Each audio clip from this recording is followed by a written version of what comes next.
بسم اللہ الرحمن الرحیم۔ السلام علیکم۔ نیشنل اور انٹرنیشنل خبریں کے ساتھ وڈیرا۔ سونی فوج اور فلسطین مجاہدوں میں شدید جھڑپیں، سونی فوج پیچھے ہٹنے پر مجبور۔ ہندوستان میں جموں کشمیر میں ریاستی انتخابات کا پہلا مرحلہ شروع۔ ایران کا 20 لاکھ افغانی پناہ گزینوں کو ملک بدر کرنے کا منصوبہ۔ ٹیلی گرام کے بانی کی گرفتاری کسی بھی طرح سے سیاسی فیصلہ نہیں، فرانسیسی صدر۔ یوکرین پر روسی حملے کے بعد سے قیدیوں کا یہ 7واں تبادلہ ہے۔ امارات کی ثالثی روس اور یوکرین کے درمیان 230 قیدیوں کا تبادلہ ہوا۔ یوکرین کے خلاف جنگ میں اب تک 66,000 سے زائد روسی فوجی ہلاک ہو چکے ہیں۔ رپورٹ۔ مغرب ممالک کے حالیہ ناکام پابندیوں کو مسترد کرتے ہیں ایرانی وزیر خارجہ۔ غلاموں جیسا سلوک، روسی فوج میں زبردستی بھرتی ہونے والے 4 انڈین شہریوں کی واپسی۔ غزہ میں سویلین کی حفاظت کا مؤثر نظام نہ ہونا بے حسی ہے، اقوام متحدہ۔ یوکرین کا روسی علاقوں پر قبضہ دلارانہ چال جو کہ ماسکو سے مذاکرات میں مددگار ثابت ہو سکتی ہے۔ چین میں جاپانی اسکول کے قریب 10 سال کا بچہ چاقو حملے سے ہلاک۔ غیر ملکی میڈیا کے مطابق بچہ اسکول جاتے ہوئے مشتبہ 44 سالہ حملہ آور نے چاقو سے وار کیا، جسے موقع پر ہی گرفتار کر لیا گیا۔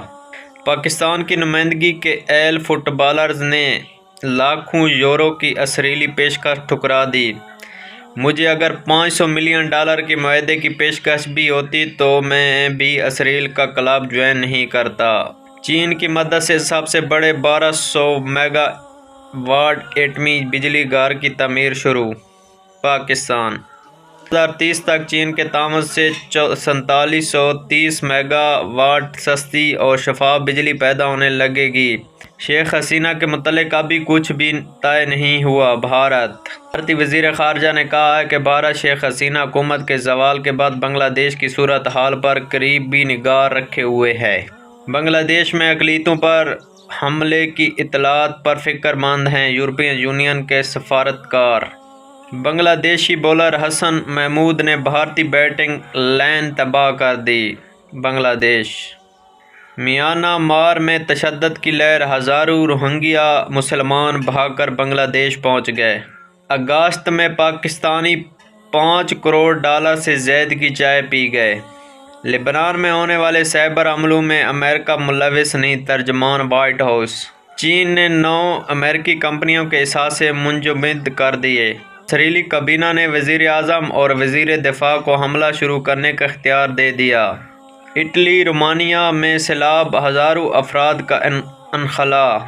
جرمنی نے اسرائیل کو اسلحوں کی فراہمی روک دی۔ کینیڈا بین الاقوامی طلباء اور ملازمین پر مزید پابندیاں عائد کرے گا۔ کینیڈین وزیر اعظم۔ پاکستان اور روس کا تجارتی اور اقتصادی تعاون بڑھانے پر زور۔ سوڈان ہیضے کی وبا، اموات میں مسلسل اضافہ، مزید 15 افراد ہلاک۔ USA انتخابات میں 2024 لوگ کملا ہیرس کو ٹرمپ سے زیادہ پسند کر رہے ہیں، سروا۔ کی وزارت خارجہ کی میٹنگ، غزہ جنگ بندی کے لیے جدوجہد جاری رکھنے کا عندیہ۔ چین کا امریکی دفاع کمپنیوں پر پابندیاں عائد کرنے کا امکان۔ لاہور کا جلسہ آر یا پار ہوگا، روکا گیا تو جیل بھر دیں گے، عمران خان۔ مغربی ممالک کو اسرائیل کے ساتھ دینے پر شرم آنی چاہیے، ایرانی صدر۔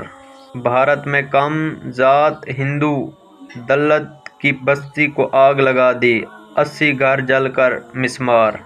میں مصالحتی آلات میں دھماکے، جاں بحق افراد کی تعداد 37 ہو گئی۔ غزہ ایک ہی روز میں مزید 48 فلسطینی شہید۔ اسرائیل نے اپنے ہزاروں فوجیوں غزہ سے لبنان کی سرحد پر پہنچا دیے۔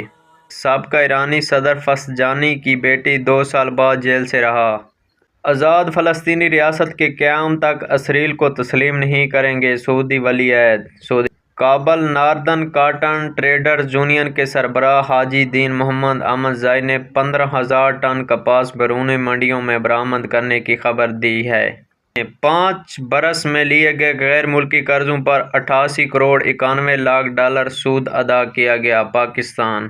پاکستان کے زر مبادلہ کی مجموعی ذخائر 14 ارب 82 کروڑ 65 لاکھ ڈالر کی سطح پر آ گئے۔